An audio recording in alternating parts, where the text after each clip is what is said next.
AP ఉద్యోగ సంఘాలతో విజయవంతంగా ముగిసిన సమావేశం తీసుకున్న 5 సంచలన నిర్ణయాలివే. పూర్తి సమాచారాన్ని వీడియోలో తెలుసుకుందాం. వీడియోని ఎక్కడే గాని స్కిప్ చేయకుండా ఎండ్ వరకు చూడండి. అప్పుడే ఇన్ఫర్మేషన్ పూర్తిగా అర్థమవుతుంది. వీడియో చూస్తున్న ప్రతి ఒక్కరు వీడియోకైతే లైక్ చేయండి ఫ్రెండ్స్. ఈ వీడియోని తోటి ఉద్యోగ పెన్షన్ మిత్రులతో అయితే షేర్ చేయండి. కొత్తగా మన ఛానల్ చూస్తున్నవారు సబ్స్క్రైబ్ చేసుకోకుంటే వెంటనే మన ఛానల్ అయితే సబ్స్క్రైబ్ చేసుకోండి. సో దీని ద్వారా నేను చేసే లేటెస్ట్ వీడియోస్ అన్నీ మీ వరకు రీచ్ అవుతాయి. ఇక ఆలస్యం చేయకుండా వివరాల్లోకి తెలుపుదాము.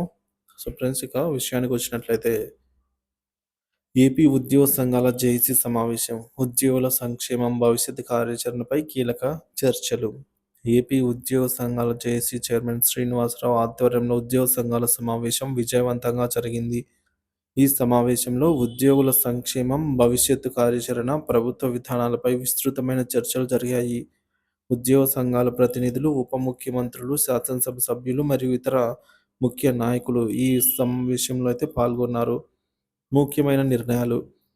డాక్టర్ కడరింగుల సత్యనారాయణ ఏకగ్రీవంగా ఏపీ జేఏసీ గౌరవ సలహాదారుగా నియమించారు. ఈ నియామకంపై జేఏసీ చైర్మన్ కేతా శ్రీనివాసరావు హర్షం వ్యక్తం చేస్తూ, డాక్టర్ సత్యనారాయణ ప్రభుత్వ ఉద్యోగుల హక్కుల పరిరక్షణ కోసం కృషి చేస్తారని ఆశాభావం వ్యక్తం చేశారు.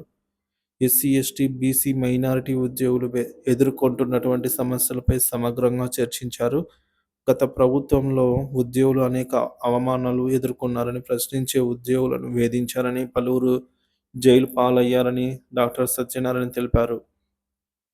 ప్రభుత్వ ఉద్యోగులను ప్రతిపక్షంగా చూసి భయపెట్టే విధానంగా వ్యవహరించడం అనైతికమని వ్యాఖ్యానించారు. ఉద్యోగుల సంక్షేమం కోసం ప్రధాన డిమాండ్లు: సిపిఎస్ విధానం రద్దు చేసి పాత ఓపీఎస్ విధానాన్ని అమలు చేయాలి. 12వ పీఆర్సీ నివేదికను సమర్పించేందుకు ముందు మెరుగైన ఐఆర్ను ప్రకటించాలి. పెండింగ్ డిఏలను వెంటనే విడుదల చేయాలి. జీపీఎస్ లోన్లు, డిఏ అరియర్లు, సరెండర్ లీవ్లు, పండుగ అడ్వాన్సులు వెంటనే అందుబాటులోకి తేవాలి.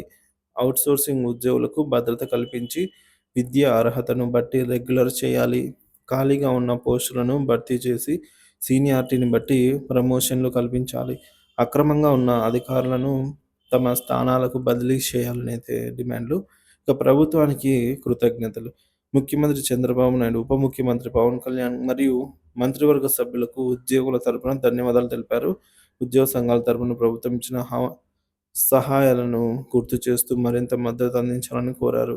సమావేశం యొక్క ముఖ్య ఉద్దేశం: ఉద్యోగుల సమస్యలపై సమగ్ర చర్చలు జరపడము, ప్రభుత్వానికి నిర్దిష్టమైన డిమాండ్లు ఉంచడము, ఉద్యోగుల హక్కులను రక్షించేందుకు అంకిత భావంతో ముందుకు సాగాలని నిర్ణయించుకోవడము ఈ సమావేశం యొక్క ముఖ్య ఉద్దేశం. సో మొత్తానికి ఈ సమావేశం ఉద్యోగుల సమస్యలను ప్రభుత్వం దృష్టికి తీసుకెళ్లడానికి ఒక మంచి వేదికగా ఉపయోగపడింది. ప్రభుత్వం ఉద్యోగుల డిమాండ్లను సానుకూలంగా పరిగణించి వాటి పరిష్కారానికి చర్యలు తీసుకోవాలని ఉద్యోగులు కోరుకుంటున్నారు. ముఖ్యంగా సిపిఎస్ రద్దు, పీఆర్సీ అమలు, అవుట్సోర్సింగ్ ఉద్యోగుల రెగ్యులరైజేషన్ ఇటువంటి సమస్యలను ప్రభుత్వం త్వరగా పరిష్కరించాలని ఉద్యోగ సంఘాలు డిమాండ్ చేస్తున్నాయి. ప్రభుత్వం ఈ సమస్యలను పరిష్కరించడం ద్వారా ఉద్యోగుల్లో విశ్వాసం పెంచవచ్చు. తద్వారా వారు మరింత అంకితభావంతో పనిచేసి రాష్ట్ర అభివృద్ధికి తోడ్పడగలరు. ముఖ్యంగా ప్రభుత్వం నియమించిన కమిటీలు ఉద్యోగుల సమస్యలను క్షుణ్ణంగా పరిశీలించి సాధ్యమైనంత త్వరగా నివేదికను సమర్పించాలి అని, ఆ నివేదిక ఆధారంగా ప్రభుత్వం తగిన చర్యలు తీసుకోవాలని ఉద్యోగులు అయితే ఆశిస్తున్నారు.